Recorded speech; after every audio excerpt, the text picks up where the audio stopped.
A conversation pauses for 3 seconds. Nobody says anything wrong. Nothing bad happened. And yet your chest tightens. Your mind scrambles for literally anything to fill the gap. And you'd almost rather say something awkward than let the silence continue one more second. You call this an awkward pause. But the real answer is far stranger. That 3-second gap isn't neutral to your brain at all. It's registering as a small social alarm, and the reason traces back to timing, rules your brain enforces without you ever agreeing to them. A linguist named Stephen Levinson led research analyzing the timing of ordinary conversation across dozens of languages, from English to Japanese to indigenous languages spoken in remote communities with no historical contact with each other. What he found was remarkably consistent. Across nearly every culture studied, the average gap between one person finishing a sentence and the next person responding sits at around 200 milliseconds, a fifth of a second, faster than you can consciously decide to speak. This number holds up across languages with completely different grammar, completely different rhythms, completely different cultural norms around politeness. Levinson's research suggested that this isn't a learned social custom passed down through etiquette. It behaves like a hardwired rule your brain follows automatically, a universal rhythm underneath the specific words of every conversation you've ever had. If 200 milliseconds is the expected gap, a 3-second pause isn't just a little slow. It's roughly 15 times longer than the timing your brain treats as normal. No wonder it registers as something has gone wrong. A social psychologist named Namkje Koudenburg studied exactly what happens when conversations include these longer-than-expected silences. In a series of experiments, she had people take part in group discussions where a brief silence, as short as 4 seconds, was deliberately inserted partway through.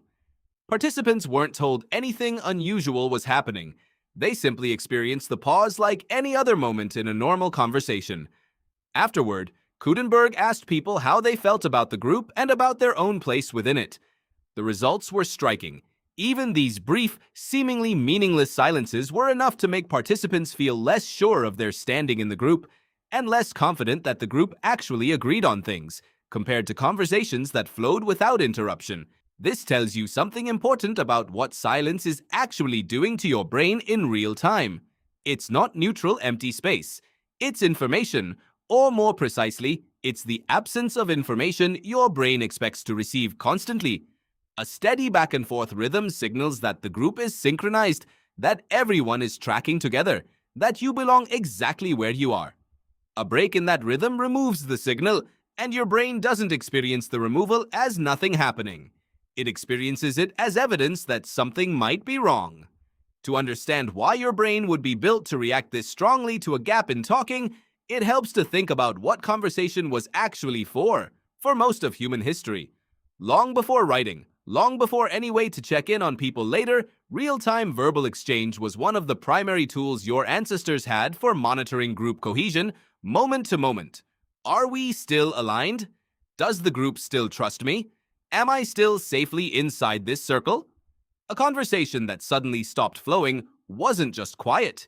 It could be an early signal of disagreement, exclusion, or a shift in the group's attention away from you, exactly the kinds of shifts that, in a small ancestral group, were worth noticing immediately.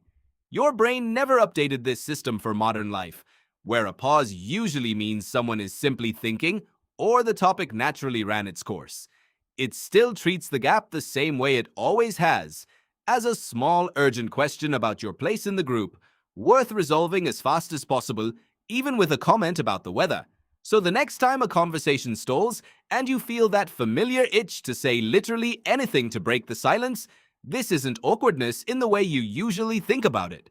It's an ancient monitoring system, still tracking group rhythm in milliseconds, treating 4 seconds of quiet the same way it once treated a much bigger question. Are we still okay? A conversation pauses for 3 seconds. And your brain, running code far older than language etiquette, quietly asks the same thing it always has.